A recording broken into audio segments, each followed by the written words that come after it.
Good morning, welcome to day 4 of the coast path. Just leaving Combe Martin behind me. It's about a mile back there, so I finally remembered to look up the difference between a combe and a valley. It seems a combe is made by landslip, whereas a valley is made by water and ice. Those were the two prominent answers I came up with. There were some deviations, there were some that said there really isn't much difference, because once you get a landslip and create a combe, you get water coming through it. So I'm just going to call them all combes from here on in, because it sounds more coastal.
I'm just looking at the next few miles ahead, and I really want to say that looks like much easier walking because it's all a lot lower than I am right now. I'm not going to do it, I'm not going to do it because it will bite me in the bum, but it does look a lot lower.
I've got about a mile left to go before I get to Woolacombe beach now. Today was much harder than I thought it would be. The hills were half the size, but they are so prolific. It's one after another in certain periods, and it takes it out of you a bit. And the first 5 or 6 miles from Combe Martin to about a mile or two outside Ilfracombe, like, they were some of the worst miles I've done so far. Can't see a thing, very overgrown.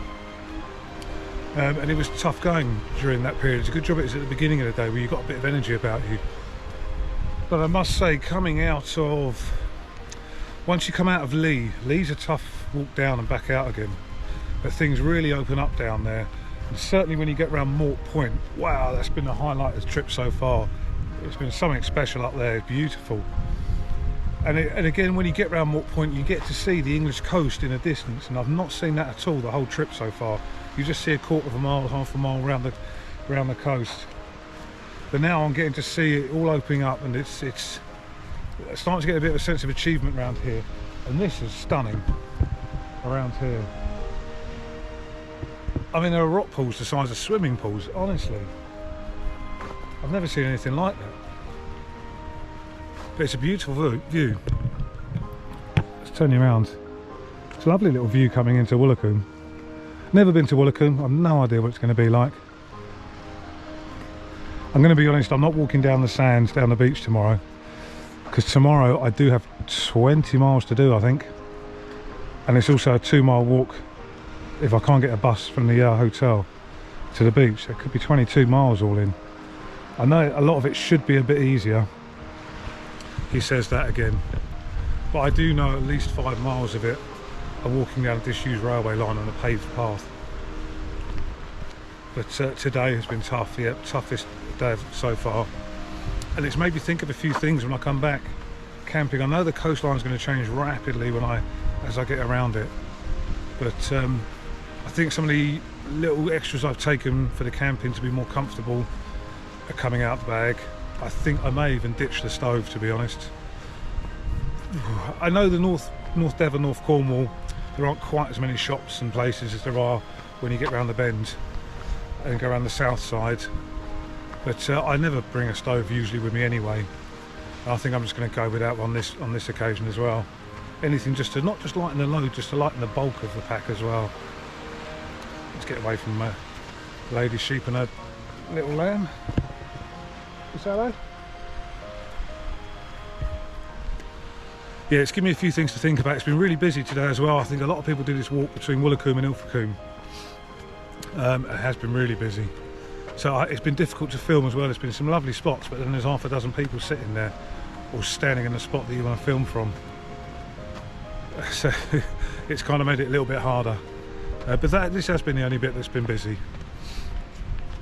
So I think that will be me done for the day. I'll take a few shots in Woolacombe, but thanks for tuning in for this video, and I will see you for the next one.